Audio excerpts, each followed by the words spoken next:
Marvellous. So thanks very much for inviting me to talk about my book. It came out last January. Here's a copy of it. Obviously, my publisher is delighted that I am waving this at you in the hopes that you might go out and buy it. It came out last January, which seems like a different lifetime. What a different world it was in January last year. The global financial crisis of 2008 formed the backdrop for the writing of the book. And what I'm finding interesting is that since its publication, some of the themes that I write about in the book have taken on a new resonance in a time of pandemic. And that's the bit that I'm kind of interested in exploring with you tonight. And I'm hoping that after the talk, we'll have quite a discussion about that. Is there a way in which some of these themes might be relevant now, and how might we take some of them forward? Not just in terms of ideas, but perhaps also for the practice and the life of the church, because that's something that I am particularly interested in too. What I thought I'd do initially was just to say something about the forces that led me to write this book, because in many ways it's a very personal book, much more personal than a lot of the things that I've written in my academic career. We might think that we know exactly what failure is. We might think of exams we haven't passed, or tests that placed us firmly at the bottom of the class. We might think of relationships that haven't turned out the way we hoped, ending in separation or divorce, recrimination, even betrayal. We might think of careers that we haven't been able to pursue because we messed up an interview, or because we simply didn't have the qualities necessary to fulfill our dreams. A whole range of disappointing, frustrating, even devastating experiences can be covered by that one word, failure. Common to these experiences is a sense of responsibility. I, or perhaps you, didn't revise well enough. You didn't work hard enough. You didn't prepare sufficiently. And I'm emphasising you because I think it's often a lot easier to identify other people's failures than it is our own. It can be very difficult to admit our failures, and we can go to remarkable lengths to avoid owning up to them. Lying on a CV might be one radical response. Pushing responsibility for a failed project onto somebody else might be another. We might well prefer to focus on that to which failure acts as a shadow, and that's success. There's something much more positive about this idea, not least the fact that it encourages us to pay attention to our talents and our skills. But perhaps the problem with thinking primarily about success is that it ignores something important wrapped up in the idea of failure. It's this that I wanted to explore in the book. Too many authors, it seemed to me, set about writing, as I set about writing the book, thought about failure in purely personal terms. Invariably, it was written about as something that they had managed to overcome. Instead, I wanted to think a little more about the construction of failure, why we might prefer to push it to the margins, and why, if we pay attention to it in a little more detail, we might come to different, arguably better ideas about how we might live as individuals, but also as a society. And it's here, I think, that the church might have a particular role to play in challenging some of the cultural mores of our time. After all, seen from the perspective of a target-driven culture, Christ's death on the cross might well be seen as a form of failure. How are we doing on the sound, David? Are we all right? Is that all okay? Good. Now, it's one thing to identify failure as a neglected theme. Why did I want to write a book about failure? Academics and academic philosophers in particular might like to think they arrive at themes in a detached and objective way. This is a little misleading because invariably We write what we write because something about our theme speaks powerfully to us. A complex set of reasons led to my fascination with failure. Some of those reasons were rather trivial. I'd failed to complete a book that would have lent me a great deal of academic credibility. As any academic knows, in the university sector, shaped by ideals of productivity, you're only as good as your last publication. Faced with my personal development review, 3 words that can send tremors going through the heart of an academic, with my research manager, I felt I needed a response to the fact that I'd failed to finish the book that I'd committed to writing. My manager was clearly disappointed that I wouldn't be publishing a major monograph. So, what are you going to write? He said. A book on failure, I answered, feeling like one as I said it. So much for the off-the-cuff remark. Other reasons that demanded the writing of such a book were far more intimate, and they were reasons that suggested a profound link between experiences of loss and feelings of failure. The connection between failure and loss dominates the book. What do I mean by loss? Well, loss indicates the inevitable reality of being mutable beings in a world subject to the laws of entropy. We're born, we grow, and we develop. Yet we also inevitably decline, age, and die. We lose our capacity. We move from strength to weakness, health to illness, life to death. Our relationships and ourselves are subject to forces far greater than ourselves that mean our lives are always subject to change. Loss is inevitable, outside our control. Failure suggests the possibility of control. So if I work hard and revise hard, I can pass my exams, although much will depend on the questions that appear on the paper. I can work at my marriage, thus lessening the possibility of divorce, though much depends on my partner's willingness to do the same, as well as the vagaries of longing and desire. These examples suggest something of the tenuous possibility of being completely in control of one's own destiny, of being able to shape the extent to which one is successful in the many challenges of life. Much is uncertain because we're social beings who never act in isolation. Faced with the unsettling reality of our lack of control, we might well prefer to emphasize our responsibility, assuming success and failure to be things that we can control.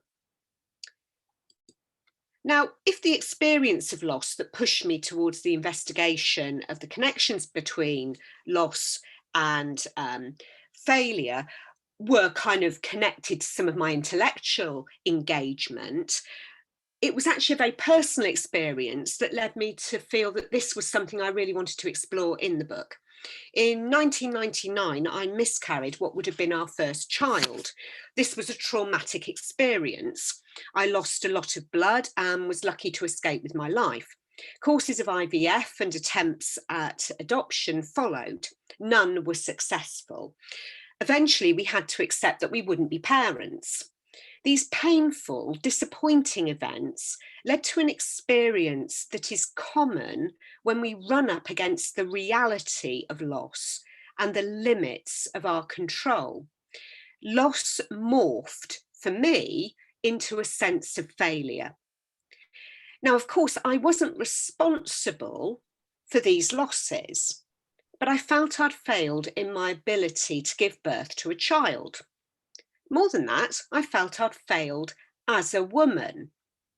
And as I explore in the book, to fail as a woman is to become aware of the transient nature of the things which often form the bedrock for shaping female identity.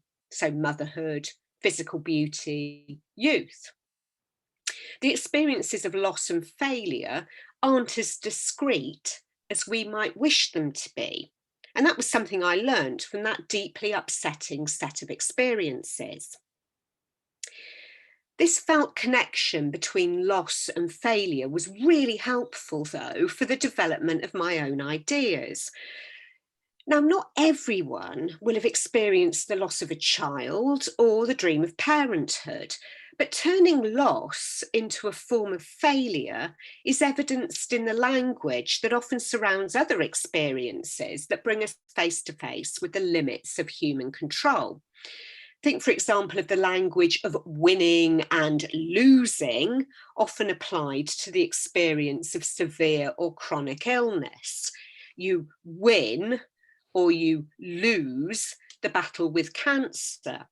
The implication is that you are a winner or a loser in the struggle with mortality. The relationship between failure and loss reveals something of the difficulty we have in acknowledging human limits. It was that notion of limits that I was to return to again and again when thinking about what makes for a meaningful life. Another aspect of failure that I wanted to explore arose from my experience of being made a professor. What should have been a moment for satisfaction and celebration quickly deteriorated into a sense of dissatisfaction. I felt that I was writing because I had to meet the requirements of the modern university, not because I wanted to write what I was writing. I felt like a fake who was simply going through the motions. The failed book I referred to at the beginning of this talk was an example of the disjunct between what I felt was important and what I was actually writing. I gave up on that book because I literally had no idea how to write it. I would sit at the computer, stare at the screen, and know that I had absolutely nothing to say. To give up on that book felt like another form of failure. It was not so much that the book was a failure, but that I had failed. Now, this is far from an isolated experience, and the psychoanalyst Stephen Gross alerts us to the complex relationship between failure and success. Success, he notes, can be experienced as failure. For, as he puts it, winning is also losing. Now, this might sound paradoxical, but the story he uses in the examined life to illustrate this resonated with me. One of his clients, an architect, had won a competition that would take him to China. Heading out to celebrate, he lost his wallet. The evening descended into farce, and far from feeling elated, Gross's client ended it feeling depressed. Gross's reading of this strange turn of events is interesting.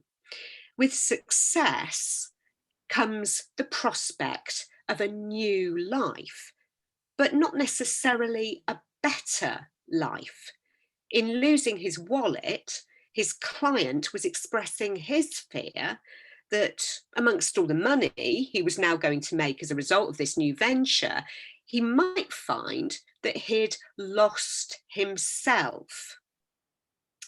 Now, the implication of Gross's story is that it makes sense to pay attention to losing. So returning to my experience, it was the feelings of failure and dissatisfaction that came with achieving promotion that opened up one of the most important stages of my life. I felt that I wasn't living as I should. Something was lacking. This period of dissatisfaction coincided with the aftermath of the global financial crisis. In the UK, this crisis became the justification for a new age of austerity. And aren't we living with the consequences of that austerity at the moment? Outraged by the cuts to public service that this entailed, I got involved in politics for the first time. After my fair share of demos and activism, I was eventually elected as a local councillor for Oxford City in 2012. Now, being involved in practical politics had a massive impact on how I started to think about failure and indeed success. I started to read these hitherto individual experiences politically. As I took up my seat in the council, I was no longer an individual working at my own success or struggling with my own failures. Now I was part of a collective that was working to change things. The variety of backgrounds of my fellow councillors still strikes me. We might have come from different walks of life. We might have been different ages, ethnicities, and from different economic groups. But in the council, we came together in the attempt to hold on to the things that our community needed in the face of cuts from central government. There was little room for ego, which wasn't to say it was entirely absent. More significantly, there was a shared commitment to work together to achieve a broader set of political goals. Now, all this sounds very romantic. I'm sure if I'd looked beneath the surface, I'd have found a host of motivations, not just the altruistic. But the framing of these motivations wasn't about achieving individual goals. It was about working for something bigger than ourselves.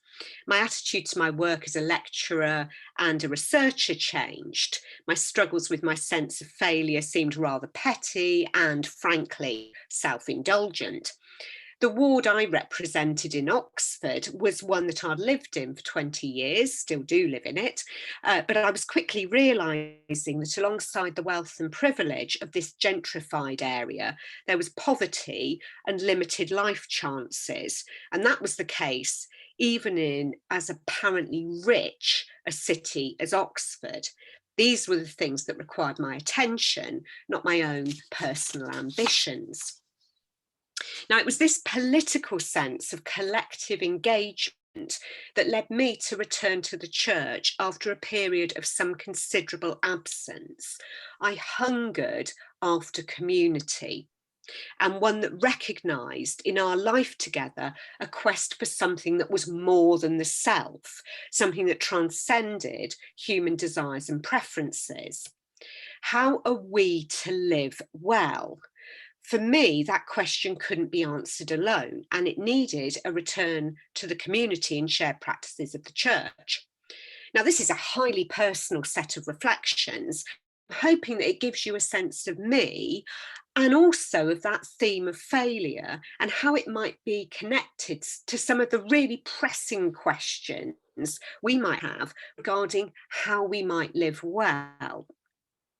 Are we okay at the moment? Is everyone all right? Are we all hanging in there? Yep, nobody's dropped off yet, which is always good to see. Marvellous. Good. So before we think a little more about the role of religion, I want to say something about the move from the philosophical to the political. I became convinced that to write about failure as something purely personal, perhaps through exploration of themes like responsibility or shame, wouldn't be enough. There was a political dimension to failure that also needed to be addressed. Over the last 40 years, neoliberal theory and economics and the economics to which it gives rise, have framed the meaning of life in terms of being a success.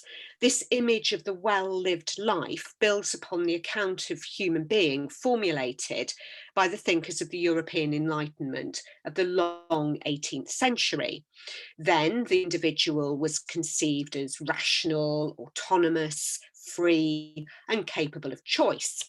Now, this rational and responsible individual is placed in a specific economic setting. Your destiny is shaped by your ability to make rational choices about your life in a marketplace. In societies shaped by this new form of liberalism, the realm of the economic extends into every area of life. You are a choosing subject, and your ability to choose is shaped principally through your ability to purchase and consume the material goods deemed necessary for a good life. Tracing the history of neoliberalism, particularly the role given to work, in enabling personal flourishing revealed for me the pressures that have come to shape our lives. What matters, according to this narrative, is being able to show oneself to be a success. Much can be sacrificed on the altar of success. Think of me trying to write a book that will show I am worthy of the title professor, rather than writing the book that I want to write. Status, and importantly wealth, come to be seen as the basis for the well-lived life. In order to become a success, so this story goes, the claim is that you must utilise your talents and skills to the best advantage. If you fail to succeed, that must be down to your personal inadequacies. Little attention is paid to the social structures that enshrine inequality. Little attention is paid to considering ways of challenging, resisting, and reshaping such structures. Instead, faith is placed in the market as the neutral arbitrator of value. The market will sort the wheat from the chaff. If you're poor or unemployed, the implication is that it's your fault. You are not a victim of economic forces beyond your control, but responsible for your fate. In the best case scenario, training might be offered to help you become the kind of worker required by the contemporary workplace. In the worst case scenario, you might find yourself vulnerable to the casual cruelty that Philip Murawski describes as an aspect of everyday neoliberalism. The poor and the unemployed are no longer treated as a class.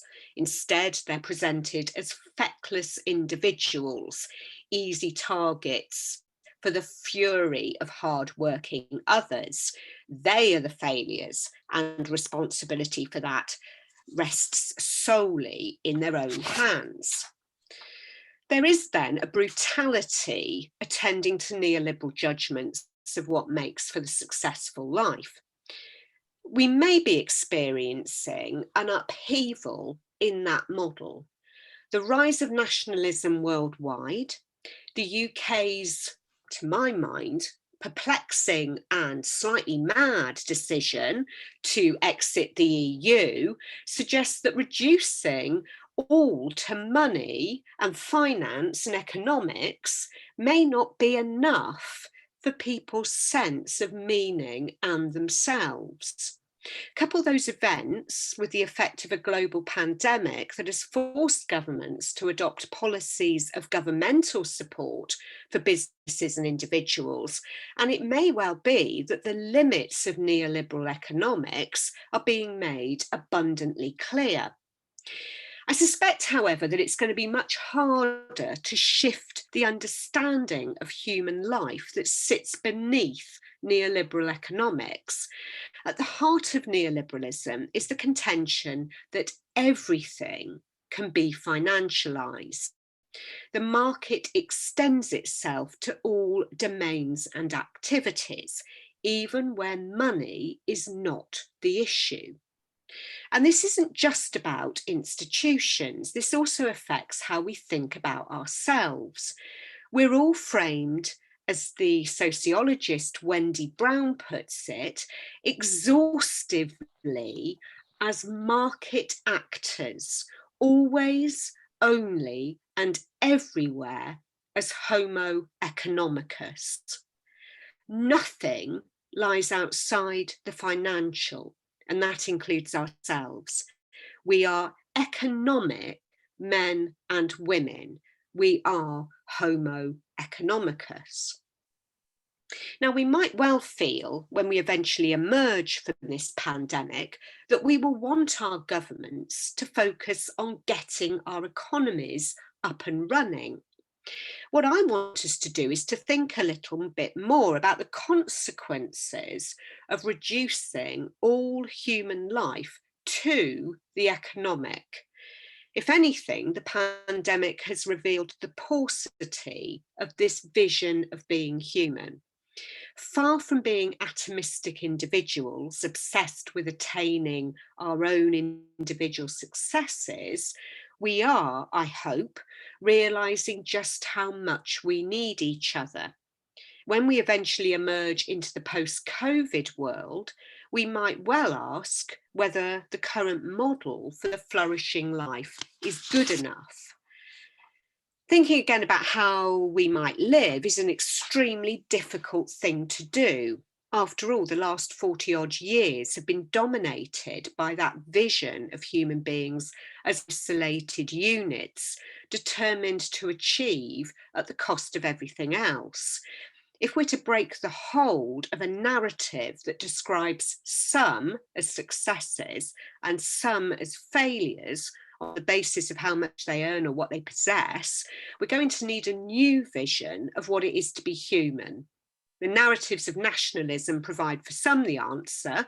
I want to suggest an alternative, one that I think is peculiarly well suited to a post-COVID world. And so I want us to think a little bit about connection and relationship. If neoliberalism structures human beings as homo economicus, or economic man, the model that I want to advance, and I do in the book, is homo religiosus, or religious human being. Now, this might seem something of a jump from my description getting involved in the collective working of local politics. However, there's something about the religious, if we put aside our preconceptions of what the religious involves, that enables an account of human being to emerge that builds on the appreciation of collective action that destabilized my individualistic ideas of failure and success.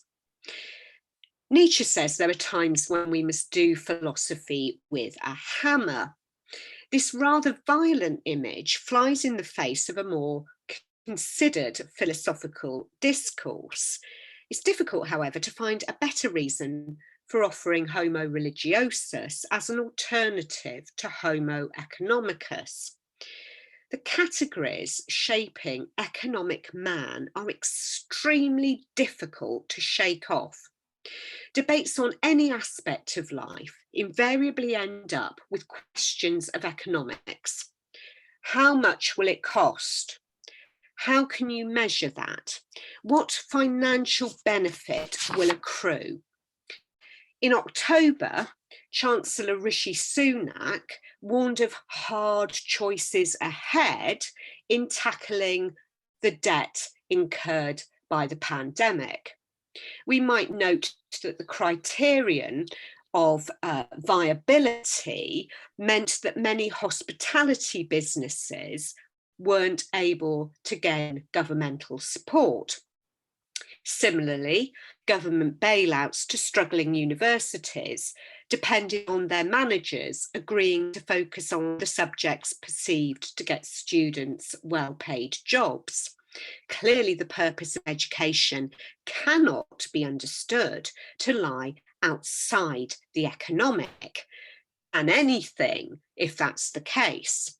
I think we need a vision of human life that's so shocking that it shakes us free of the belief that only in the economic is the meaning of life to be found. This account of the human must be so strange that it forces us to consider the possibility that things needn't be like this.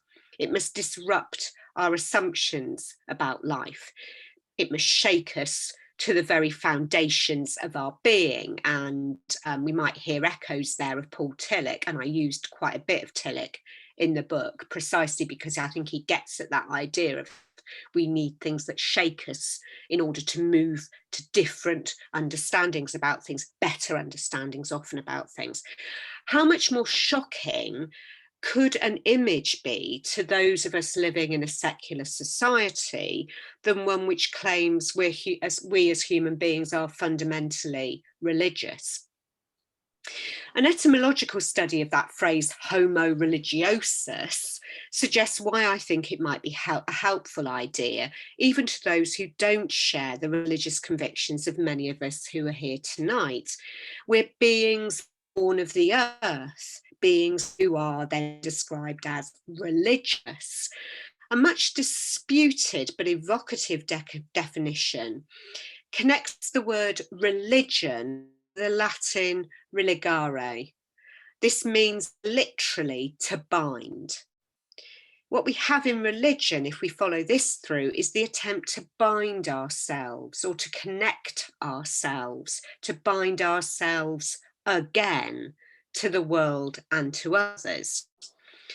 Under this reading, religious practice, its rites and its beliefs, attempts to reconnect human beings to the world beyond themselves. We're dependent on the world out of which we've been created. But there's also the suggestion here that we aren't entirely at home in this world. We need to connect to it again. For Augustine, the desire for connection comes out of the feeling of disconnection. Our hearts are restless, as he says, until they find their rest in thee. Now, Augustine's words suggest that we need to discover some way of being at home in a perilous world. Sigmund Freud might have been a hostile commentator on religion, but he shares with Augustine the sense that human beings must find ways of being at home in the world.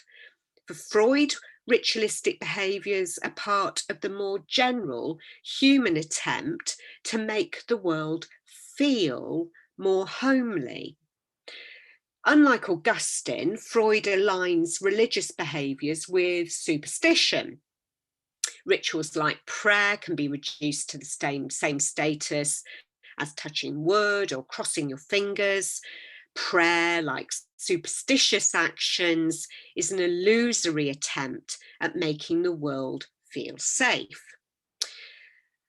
I mean, we've probably all heard those kind of things from Freud, but I think what makes intervention interesting is that he doesn't confine the desire to reach out to a world that threatens us as something which is only the preserve of the explicitly religious.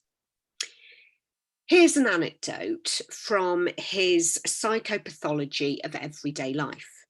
And this is where I think Freud makes this idea explicit. One of his daughters had recovered from a life-threatening illness. As he walked through his study, he yielded to a sudden impulse, hurling one of his slippers from his foot and causing a beautiful little marble Venus to fall down from its bracket. Finding himself strangely unmoved by what he describes as this attack of destructive fury, he sees it as serving to express a feeling of gratitude to fate, which allowed him to perform a sacrificial act, rather as if I'd made a vow to sacrifice something or other as a thank offering if she recovered her health. Now, that final sentence ends with an exclamation mark, a final, as if I'd made a vow to sacrifice something or other as a thank offering if she recovered her health, exclamation mark. Now, clearly, Freud is somewhat embarrassed by this action, yet what we see here is the understandable and I think entirely human desire to reach out to something in order to express thanks for a daughter's recovery. Freud suggests that the desire to control is the basic human motivation behind an action of this kind. We're trying to make the world conform to our wishes. I think it could be interpreted differently. In superstitious actions, there's the sometimes desperate desire to reach out beyond the self, to connect with that which lies outside ourselves and our control. And this desire for connection does more than just point up human weakness or fallibility. It also tells us something about the things we need in order to flourish. Let's just return for a moment to that neoliberal understanding of the individual. Viewed as fundamentally self-reliant and independent. We can make of ourselves what we will. It's this ideal that gives rise to the notion that success is crucial for the well-lived life. I am to stand out from the world and from others. I'm to avoid failing in this fundamental task of self-creation. What this image doesn't engage with is what figures as different as Augustine and Freud point out, that we aren't in control of our lives in every respect. We can't be reduced to atomistic individuals who are radically separate from Earth and others. We need something more if we're to flourish. And what is that something more? We need connection with the other, be that other people, or the world itself. It's because it points up the need for connection that this idea of religious human being is so promising. And I now want to think a little about how this might relate to the challenges of a post-COVID world. Oops, sorry. This is my failure to push the slides on sufficiently, but there we are, we're on the right one now. We've come rather a long way from my initial interest in failure. Let's pull ourselves back to that theme, and particularly that conflation of failure and loss. If thinking about religiousness flags up our need for connection, what might it mean for how we think about experiences of failure and loss? Now, for economic man, these experiences have little to recommend themselves. Failure should be avoided, or if that isn't possible, it should be used as the foundation for future success. I can't tell you how many self-help books I've read that suggest that. We're to learn from our failures. Heaven forfend that we should just fail. Losses, like bereavement, are viewed as unfortunate, and we do well to get over them quickly. If we don't, we might be seen as weak or boring. What happens if instead we allow ourselves to spend time with these often painful experiences? Can they help us to think differently about what it means to be a human being? And what might happen to our visions of society if we started with an awareness of ourselves as fleshy beings who hope, love, fear, desire, make mistakes, grieve, suffer, and die? We're beings who need each other, and to start by acknowledging this fact might well challenge ideas of what it is to fail and what it is to succeed. Our experience of the last year might confirm the necessity of this new starting point. Some of the deepest held prejudices of our society have been challenged by the reality of living through a pandemic. Those often considered to be of little value, shop workers, care workers, nurses, refuge collectors, child carers, cleaners, delivery men and women, teachers, have been shown to be the key workers without whom we can't survive.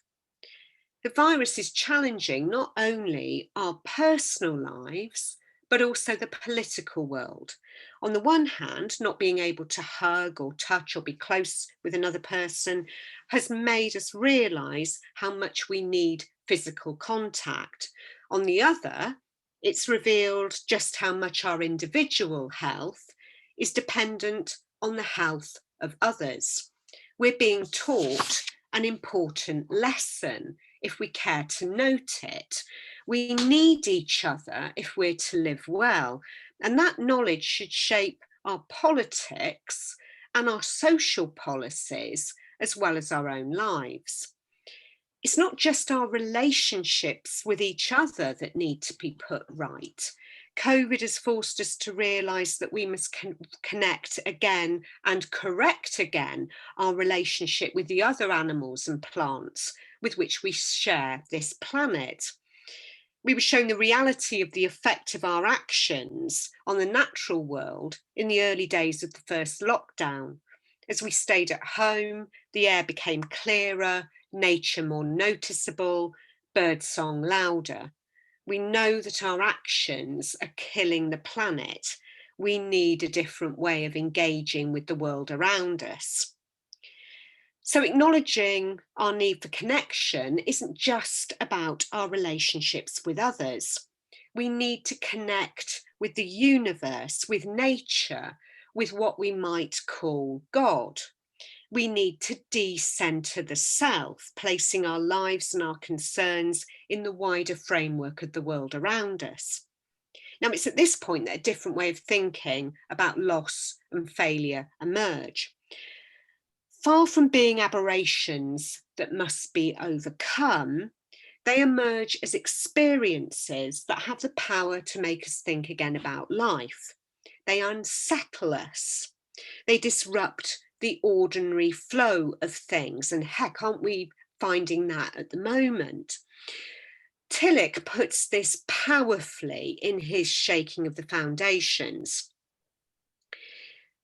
Now, we could think about this individually, but we could also think about what these words might mean for our society. So I'm going to read them, but we might want to bear that in mind as we listen to them. It's only when the picture that we have of ourselves breaks down completely, only when we find ourselves acting against all the expectations that we'd derived from that picture, and only when an earthquake shakes and disrupts the surface of our self-knowledge that we're willing to look into a deeper level of our being. Experiences of loss and failure, the experience of this pandemic too, open up the possibility of looking beneath the surface of our lives. A place is opened up for pausing, for thinking again about what exactly gives our lives meaning. It also opens up the possibility of going beneath the surface, of allowing for what the poet R.S. Thomas calls the deep calling to deep, a presence whose margins are our margins, that calls us out over our own fathoms. Now, this connection to something deeper was the possibility that came out of my loss and my sense of failure. I had to look beneath the surface of my presentation as a successful academic. I had to find a different way of thinking about my life. Now, connection with others is one answer to the troubling nature of failure and loss. We stop thinking purely about ourselves and think about others instead or as well. There's a broader connection to the universe too, which offers an answer to the problem of living. It's very difficult not to put ourselves at the centre of the world. Indeed, we're encouraged to do so by the consumerism that in ordinary times drives so much of our economy. No wonder our failures can seem so overwhelming. No wonder we feel crushed by our losses. What happens if we resist the pull to make ourselves the centre of the world and reorientate ourselves, placing our lives and our concerns in the context of a much bigger frame? In the book, I write about the experience of the desert as a place which enables us to put our stuff in its rightful place. The desert landscape isn't pretty, it's not easily definable or accessible, it's not something that can be reduced to a postcard or a fridge magnet. As a result, it challenges any attempt to shape everything around the human. It punctures human pomposity. It strips away those things that we hide behind in order to show our importance. For geologist and theologian Belden Lane, one initially enters the desert to be stripped of self, purged by its relentless deprivation of everything once considered important. The desert has no concern for us and our problems, and Lane sees this as ultimately therapeutic. The desert forces us to put our problems in their rightful place. He gives this example. Imagine this exchange in the desert silence. You find yourself alone in a vast and empty terrain, standing before a naked wall of red-hued rock rising hundreds of feet above the canyon floor. The stone never moves as you sit there facing it, but after a while it poses a question. How did the stone face of the canyon change on the day of your divorce, the day your father or your mother died, the day you came to admit your dependency on alcohol or drugs? The answer comes back. It never changed at all. And this knowledge brings with it the realization, Lane says, that you, your life, your joys, your sorrows, your failures aren't the center of the world. Now, this is frightening, but Lane argues that if we think about it a little longer, it offers a kind of liberation. We aren't as important as we think we are, and thank goodness for that. Now, we may be very far from the desert, but we too can put ourselves in the context of that greater whole of which Lane speaks. In the book, I suggest walking or being with nature as offering a way of reconfiguring life. In walking, we find a place where we can accept our failures, embrace our losses. In the early days of lockdown, it was walking that provided solace for me in the midst of anxiety. And I'm pretty certain that as we've gone in and out of lockdown and its restrictions, that walking has provided a solace for many of us. There's a park at the end of my street, which I'd largely taken for granted over the years. It's become quite literally a godsend. During that first experience of lockdown, I'd get up at dawn, head for the park, and take in its stillness as the sun came up and life slowly returned. I found myself paying attention to it in a way that I never had before. I noted the subtle changes as spring shook off the last vestiges of winter. And frankly, I'm starting to do that now. It all looks dead, but actually you can see all these bits of life coming through. I took note of the slow coming out of the blossom as March turned into April. Paying attention to the blossom reminds me of the playwright Dennis Potter's reflections on the fragile blossom outside his bedroom window. In the final stages of terminal cancer, the passing beauty of the blossom called him to participate in what he called the nowness of everything. He knows he won't see the blossom bloom again, but rather than feel despondent that this is so, this knowledge brings with it new wisdom. Here's what he says: things are both more trivial than they ever were and more important than they ever were, and the difference between the trivial and the important doesn't seem to matter. The fragile beauty of a constantly changing world that will be there long after he is gone puts everything in perspective, even the imminence of his own death. Now, in Potter's appreciation of the blossom, we have a very literal example of what it means to be brought to our senses. What an often misread and misunderstood phrase that is. This isn't about accepting a grim realism that forces the rejection of hopes or dreams. Forget the claims that it's in money or status, the things we acquire and accumulate, that sense is to be found. Forget the failures that haunt us. Forget the losses that pain us. In the vision of Blossom, we're brought to our senses. We see what really matters.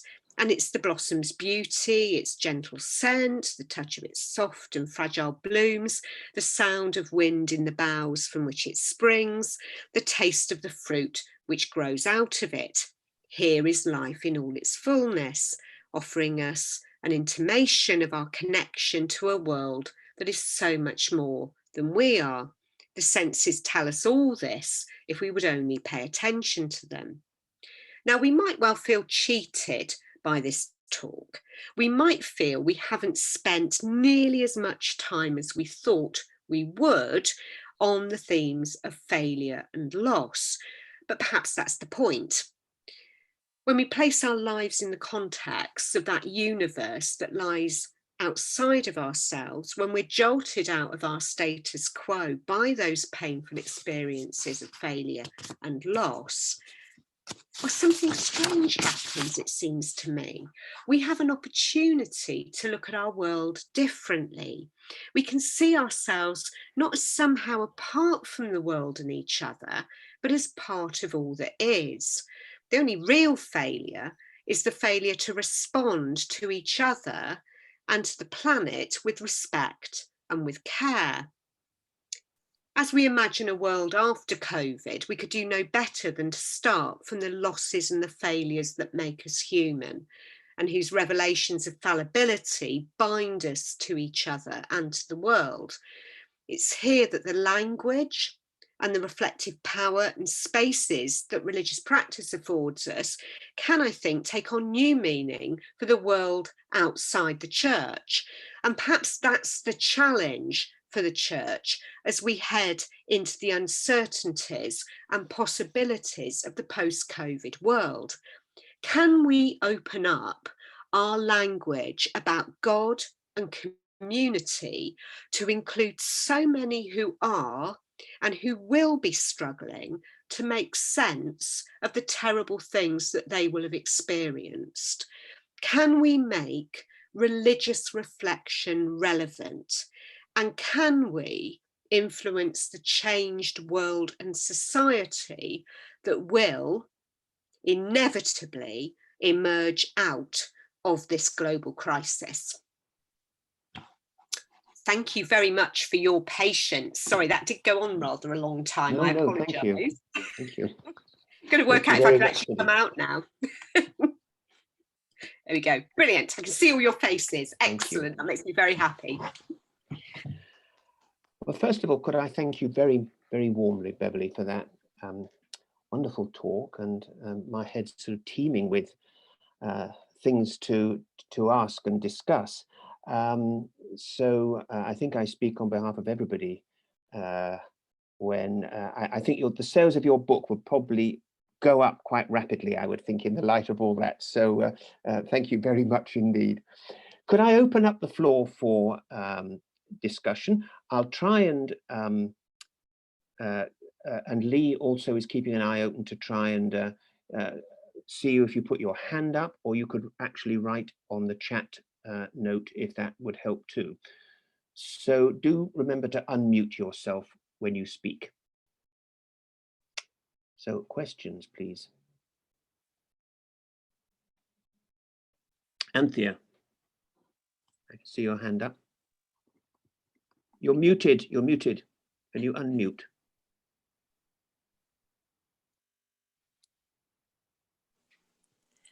That's not like me, David, is it? Not to be muted.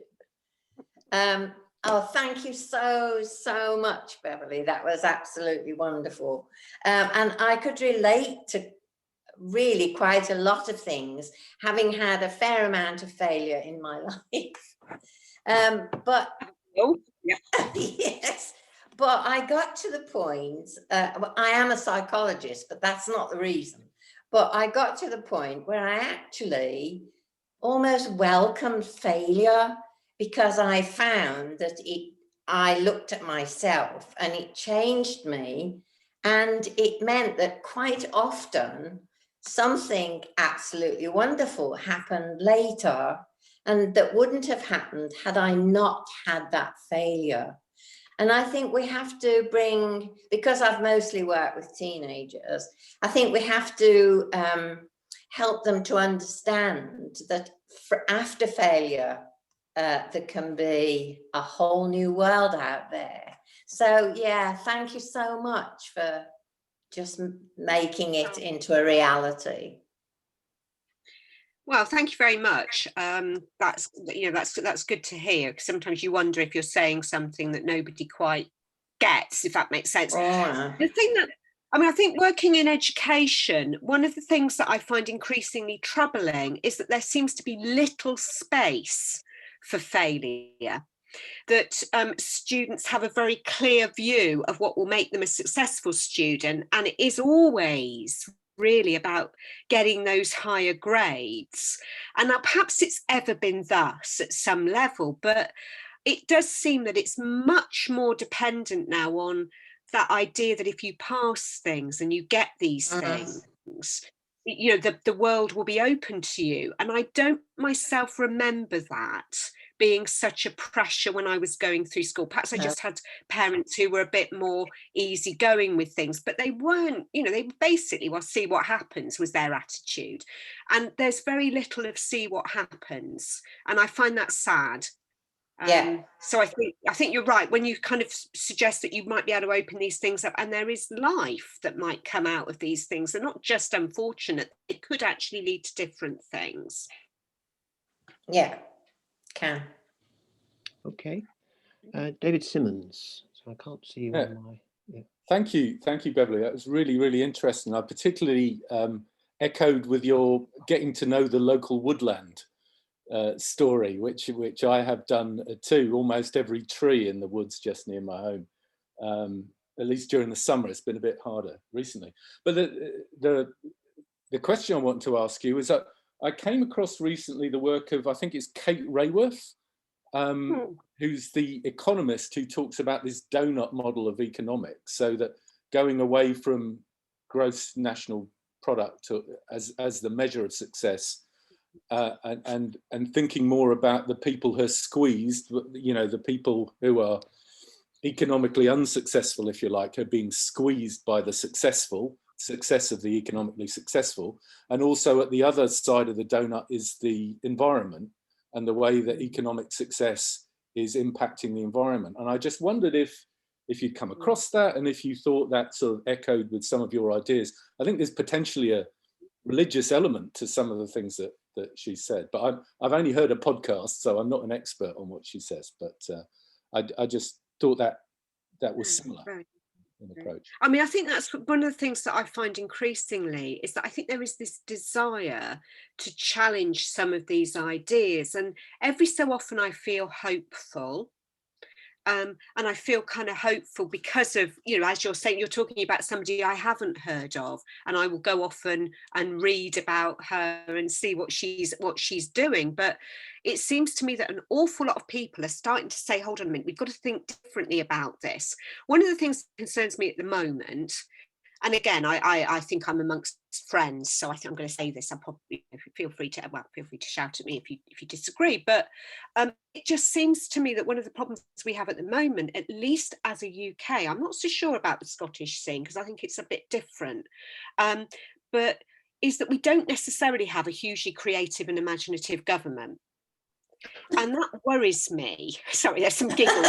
Don't worry about it. Right. But it worries me that we might miss an opportunity to do something radical, to think differently about things. And I'm a little concerned that all that will happen is we'll have another age of austerity, and we'll have more of that, effectively what's led us to the point I think we are with the number of deaths because of the pressure put on the public sector and the health service through those cuts. Are we actually going to grasp this moment and think differently about what makes for a flourishing human life.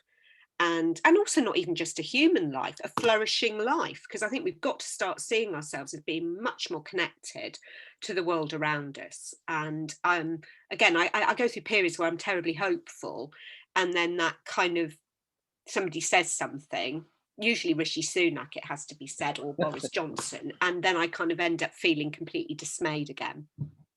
Yeah, well, maybe having a 22-year-old black poet at a presidential inauguration is an example of something hopeful. But anyway, I was Absolutely. Yeah, indeed. David Wolstenholme. Yeah. David. Along the same lines, Beverley, did you find any signs of hope in Oxford City Council? Signs of imagination? Because we are so squeezed economically, you know, everything you must bring to council has got an economic remit. And I'm particularly thinking about Glasgow. We might host the COP26 summit in November. We have enormous problems of our own in a sort of creeping deforestation of what we call the Dear Green City. But we are entirely run by economic and anthropocentric ideas. You know, our parks are denuded because you've got to see who is having sex behind the bushes. You've got to have a sight line for heroin, you know. We do not think in terms of biodiversity first. We don't have that sign. Did you see any signs of hope? What do we do when we find them? Yeah, quite a lot actually at the time. I mean, it's very difficult because I think local government has been so squeezed and is expected to do more and more with less and less. But one of the things that I thought was really interesting at Oxford City was that what we did was we didn't do the outsourcing model. We did effectively, we created almost like little mini businesses that we would sell our services to the outside to bring in income, which it might sound a very small thing, but in practice it was actually very powerful, because you, rather than spending money on a company that's detached from your concerns and aims, and we were particularly concerned around green issues in Oxford, it meant that we were able to have more control over how we actually did things like waste collection. And one of the things I realised as a councillor, having had kind of possibly rather overly romantic views of what you can achieve, was that so much of your time is spent with bins and dog muck, interestingly enough. Which actually I quite like in some ways. I'm still in that mould now, really. But it was quite interesting to see how something like that, you could start to influence the world around you because of the fact that you weren't outsourcing to another company. The other thing we did, which I really liked, was, and I can remember the conversation with the leader of the council at the time when I initially became a councillor, was that we were setting up all sorts of educational projects, which we weren't really supposed to do because education came under the remit of the county council, not the district council, which we were. But education in Oxford is pretty grim. We've had some quite difficult experiences with what happens when you have a lot of independent schools that kind of take kids in certain ways, and then you have schools on some of the bigger estates which have been chronically underfunded in many ways, and really also struggle to get teachers and all sorts. But we actually ran educational projects, and some of them were more to do with enabling children to experience some of the things that their more middle class contemporaries might routinely do. So things like sport, for example, or kind of arts and crafts, all those kind of things. And I can remember having a conversation with the leader of the council and saying to him, what are we going to do about, because you all have these targets and objectives about what happens with money. And he just said, I want them to have a good experience. I want them to have something that's different, something that says you are valued and we value you because you're able to do these things. So it was kind of interesting to see how certain policies that were quite small scale in some ways actually did have some benefit in changing things. But Oxford's a terrible place in many ways for the differences in our country. You can go, I think it's 10 minutes across the city, and you lose 10 years in life expectancy. You're not between two alone. parts of the city. It's grim. I mean, it is grim, isn't it? I mean, we have a very divided country. And I suppose, again, I've talked quite a lot about the religious aspects of the book. There's quite a bit in there about some of the social and sort of social policy things that I think would be helpful in it as well, because I don't think you can do these things without that. I think there has to be a political aspect to this, as well as a kind of, that's how, yeah, and the sense of local connection and ownership, and with that leadership, because yeah, in many areas there's no sense of local ownership at all. So it's just litter and dog shit is the norm. Thank you. We've got quite a long list of questions and we're beginning to run out of time. So if I could ask people to be fairly brief and snappy. No, I wasn't speaking to you, Beverley. I was asking the people asking the questions. So could we move on? Paul Watson. Sure. Very briefly, Beverley, thank you very much. You were talking about making failure more acceptable. We need to kind of change the narrative and discourse about failure. And one of the things that I've come across during lockdown has been a great podcast you may have heard of called How to Fail with Elizabeth Day. It's kind of BBC reporter, and it's a fantastic, I'll put on a chat, but it's a very, very good podcast which interviews quite famous people about their failures. And it's a way of changing the narrative. And of course, Brene Brown does the same as well with her talk about shame and vulnerability and so on. So I think tackling failure means tackling some of these narratives behind it, you know, and it's very interesting that it's women that are taking the lead in this. Actually, I find it fascinating. You're far braver to dealing with some of this stuff, so a lot of us guys. Yeah. I mean, it may be because perhaps, I mean, thank you. I mean, I think that's right. I think there's a lot of things out there around this notion that we've got to start engaging with it differently, because how we're engaging with it at the moment just doesn't seem to be working for the vast majority of people. And I think it puts a terrible pressure on people as well in terms of what their lives should be like. And that model of the perfect life that somebody else is living can be very pernicious in perhaps meaning that you can't necessarily think about your own life differently as well. I mean, the other thing that I'm also kind of, and I don't know what to do with this, I'm going to come, can I ask a problem? Perhaps I can't ask this. David, is this allowed? I've got a problem myself, which is I really think that some of the problems that we've got at the moment with tackling the pandemic, I still think we have to hold our government to account for their failures. And they are pretty significant. So it's not that I'm kind of saying, well, you can never hold anybody responsible for anything. It's just that I think there's been an extension of notions of responsibility that actually have been really pernicious, particularly for people at the rough end of our economic system. But I also, I suppose, do want to open up this idea of, well, if we are fallible and we all make mistakes, are there different ways in which we can engage with that? Because an awful lot at the moment, it seems to me at the governmental level, is that there's not really a willingness to say, well, yeah, we got that wrong and that hasn't worked, or this isn't working. And instead we have this narrative which seems to be totally around holding out false hope of how things are going to get back to normal. And it perhaps, again, I don't know, there's something there that we need to unpack a bit. Sorry, that was a bit. No, not at all. I mean, I'd like to ask a question, but I don't really expect an answer before we move on to the next question, which is just no, it's really, it just let it hang in the air. But I mean, you mentioned about, you know, you've talked about the government and being held responsible, but also its failure, imaginative failure to envisage a radical alternative. And it just leads me wondering what possible role the church has in both of these situations, and whether in fact the church has done its job or is doing its job effectively or efficiently in the light of such major issues and questions. Now, I don't expect an answer to that because I want to ask Jerry, but I just let that hang. Jerry Dillon. Yeah, it was On the first part of your talk there, I was wondering about how have massive gambling prizes like the lottery changed this vision of a human success or failure? Mm.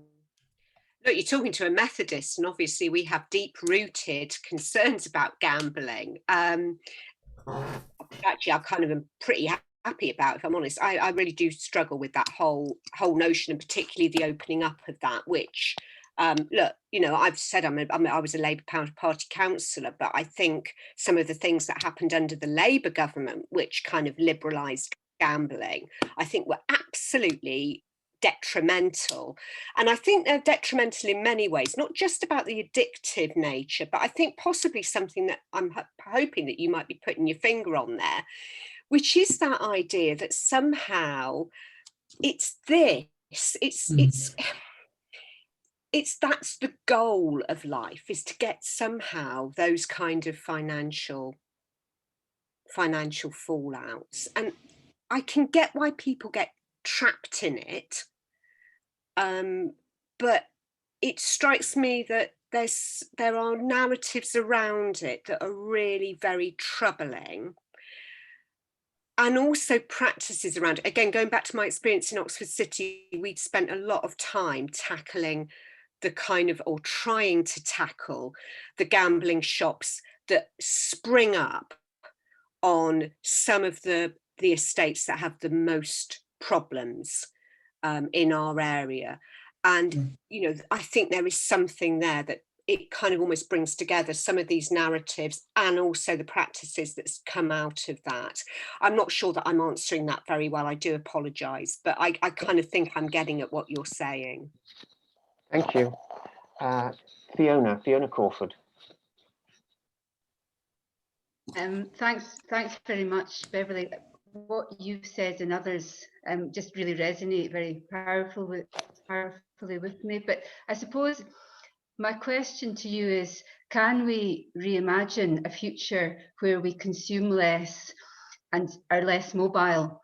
And how can faith groups model and use resources in a way that really supports that? That's such a great question. At the moment in my church, we're having talks about what the future of the church will be. We've deliberately not engaged at the moment with the issue of our building. We're in a very big old Methodist church building, and we have quite a smallish congregation of about 30. But we're really concerned that if we get caught up with the issues of the building, we're going to miss thinking about our location within the local community, because we're right on Cowley Road, which is kind of in the east of Oxford, which is East Oxford's kind of a bit hip and trendy, but it also is the area where it's almost like the gateway into more of the parts of Oxford where you do have deprivation. And we're trying to think really hard about how, when we're able to be back out there, we can kind of really start working with the community in a way that we haven't hitherto done really. Some of the technology has been quite useful because it has opened up aspects of our engagement in ways that we wouldn't have done before. But we're really trying to start with that sense of, well, what can the church do? What can it do to help? As well as kind of think about how we meet together for all the things that we do as a church. But we're trying really hard to kind of focus on that. And it's quite a hard question, because the thing that I think may happen is that people are going to be looking for some way of engaging with the things that have been happening now, because it's been pretty grim for an awful lot of people. And it would just be nice to feel that the church was meeting some need that wasn't just about, hey, we can give you something that's going to make you feel better, but is actually much more engaged, and perhaps much more engaged in terms of the local scene and how we can change that. I am increasingly thinking that might be the best way of the church doing things, rather than perhaps being too grand scale and ambitious in one way, but actually focusing on where we are. I've just finished reading, so it's just an aside, but Timothy Snyder's little book, on tyranny, where one of the things he talks about is the significance of the local area, that often with these political movements that we're encountering through, like, you know, Trump and the rise of certain forms of nationalism and totalitarian government, they have big narratives, but they're not very engaged with that local thing. That's what we do need to do. Sorry, I'm getting off. I'm getting too excited now. I apologise. Oh no, that's absolutely fine. There are two last questions. Could I ask you to be really brief, because we really have kind of run out of time and people are beginning to slip away. So Colin. I'm sorry, I'm talking. No, not at all. No, that's what you're here for. Colin, and then Neil Heavisides. Thank you, Beverley, for your talk. You're my kind of failure. The pandemic as a crisis and as a potential opportunity for looking at things afresh and doing things differently. I suppose one of my thoughts are, if you think a crisis theory, the optimum time after a crisis to bring about change is quite quickly after the crisis, or else it's business as usual. And I'm wondering if you see any kind of major points of leverage in any way, which can assist us in actually getting the more creative thinking on the agenda. I mean, COP26 is obviously a big deal, and I'm very hopeful about that and nervous about it in equal measure. And you just want it to be an opportunity grasped. But I absolutely agree that there's an absolute need for creative new thinking, and I agree that there's a lack of imagination. Do you have any thoughts on particular? This is the bigger scale stuff, I suppose. Yeah, it is. And of leverage that might be available to us in the future to facilitate the new thinking. And it may be, going back to Fiona's point about what can the church be doing, I wonder if some of the campaigns we might run could be around, for example, this is just off the top of my head, but it always seems to me that one of the things that we could have done and could do is introduce something like universal basic income. Because with all the furlough schemes and all of that money, and you know, that it would be nice to think that instead of going, right, you've got to go off and claim universal credit, you've got to do this, and this, rather than do that, actually really think about how we structure a society where people are not dependent on food banks. And it must be possible for us to do that. But it strikes me that we're going to need more than opposition political parties saying that. We're going to need something that's got a sense of more than that, possibly. So I would love to see the church engaging in some of this. Now, it may be that universal, I know that there are arguments about this, that it isn't necessarily the panacea that possibly I might think it is, but you know, it would be nice to feel that the church was taking a lead in those things, so that there wasn't that sense that, oh well, it's obvious that, you know, you lefties are always going to say that. So perhaps it would be that that's something the church could take a lead in, because it would be a shame if what happens is what tends to happen with crises. I think it is Philip Murawski who calls his book, you know, Never Let a Good Crisis Go to Waste, which is basically about how the right have always monopolised on crises, and that neoliberalism thrives on crises because it just goes, well, you know, it's the economy, stupid. And obviously that's true in many ways, but can we create a different kind of economy? Yeah, I'm with you. I think there has to be that rethinking, but we've got to grasp it. And I think the church, this is for me where the church could be doing this. Thank you. And finally, Neil.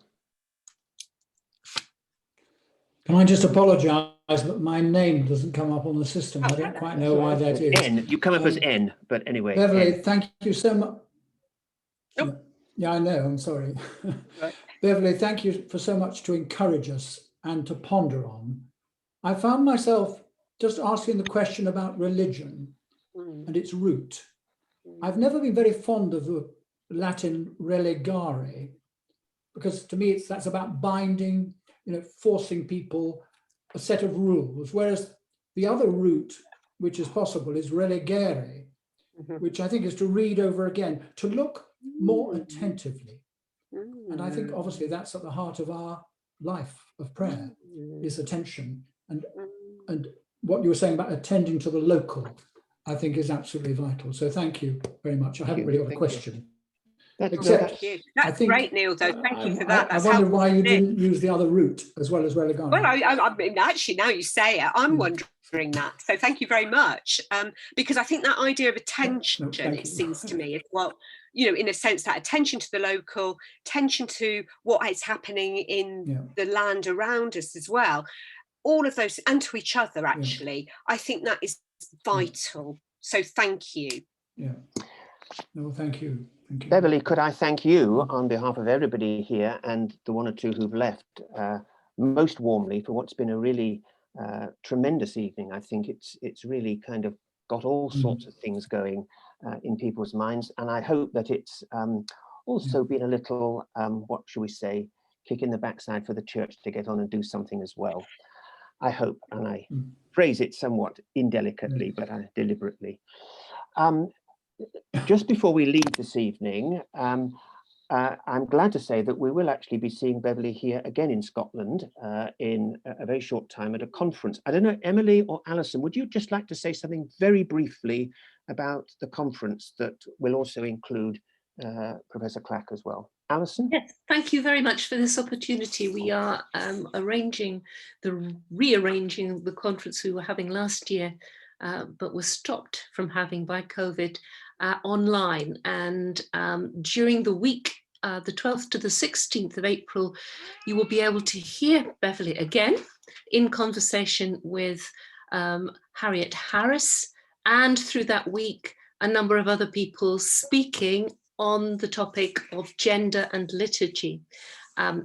If you have not received the flyer, the electronic flyer from David, then please ask him or ask me or ask Emily, and we will send that on. We are collecting information to interest people in advance of the actual event itself. So yes, come and hear more from Beverley. Thank you. Thank you very much indeed, Alison.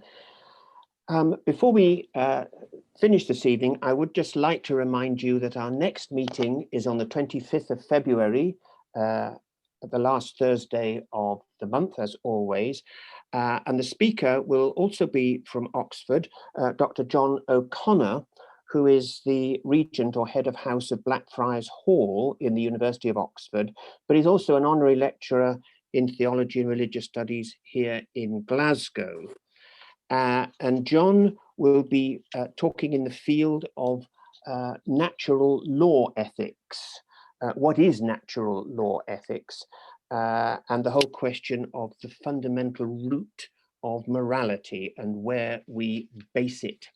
So that will be in a month's time. For now, I'd like to thank everybody for coming, but a really warm thanks again to Beverley for what's been an absolutely terrific evening.